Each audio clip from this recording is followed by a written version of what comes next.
Na Mariña lucense, entre o mar Cantábrico e as montañas, hai historias que quedaron gardadas como feridas abertas. Viveiro é unha vila de porto, de rúas antigas e de memoria longa. Pero tamén é un lugar onde a hemeroteca conserva sucesos que aínda hoxe resultan difíciles de contar. Un deles foi lembrado pola prensa galega, como o caso dun pai e dunha filla de Viveiro relacionados co enterramento de 2 bebés. Neste vídeo imos falar dese episodio con respecto, sen morbo e usando só nomes de pila ou referencias familiares. A razón é sinxela. Detrás de cada crime hai vítimas, familias e unha comunidade que tamén sofre. A información pública localizada é escasa, fragmentaria e procede sobre todo de lembranzas xornalísticas da Crónica Negra de A Mariña. Por iso, esta narración non inventa detalles nin datas que non estean confirmadas. O que si aparece na memoria publicada é a imaxe dun feito extremo. 2 bebés enterrados e 2 adultos dunha mesma familia baixo sospeita. A frase é breve, pero pesa moito. Fala dun silencio doméstico, dun segredo guardado demasiado preto da casa e dun medo que rematou saíndo á luz.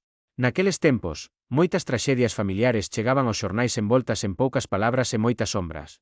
Non sempre se explicaban os motivos, nin sempre quedaba claro como actuaran os implicados.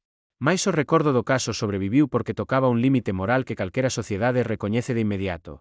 2 bebés non son unha cifa, son 2 vidas que apenas comezaran. E cando a morte dun bebé se agocha baixo terra, a pregunta deixa de ser só xudicial e convértese tamén nunha pregunta humana. Que pasou dentro daquela familia? Quen sabía algo? Por que se calou? E durante canto tempo puido unha vila vivir ao lado dun segredo así? As respostas completas non estão ao alcance das fontes abertas consultadas. Pero a ausencia de respostas tamén forma parte da historia. En moitos crimes antigos, o que chega ata nós non é unha explicación perfecta, senón un eco. Un eco que di que houbo unha casa, unha familia, 2 nenos sen voz e unha decisión que tentou ocultalo todo. Viveiro, como tantas vilas pequenas, coñece ben a forza dos rumores. Nun lugar onde moita xente se coñece, unha noticia así non queda só nos papéis do xulgado. Pasa ás conversas baixas, ás portas pechadas e ás lembranzas que os maiores transmiten con coidado. A Crónica Negra non é entretemento cando fala de nenos mortos. É unha advertencia sobre o dano que pode medrar no segredo, na vergoña e no illamento. Tamén é unha chamada a mirar con máis atención aquilo que unha comunidade prefire non ver.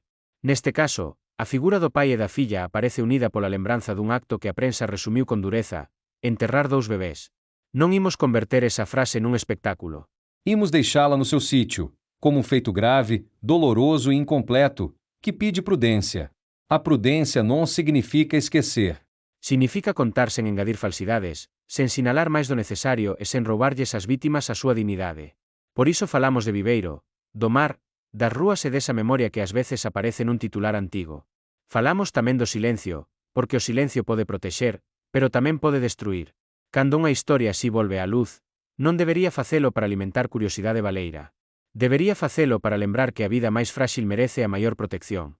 E para lembrar que, mesmo cando pasan os anos, hai feitos que unha comarca enteira non consegue borrar.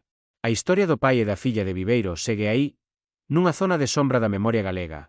Não temos todas as respostas, pero se temos a obriga de contar o pouco que se sabe com humanidade. Porque 2 bebés enterrados non deben quedar reducidos a unha liña perdida nan arquivo. Devem quedar como recordo, como aviso e como pergunta aberta para quem escoite esta história.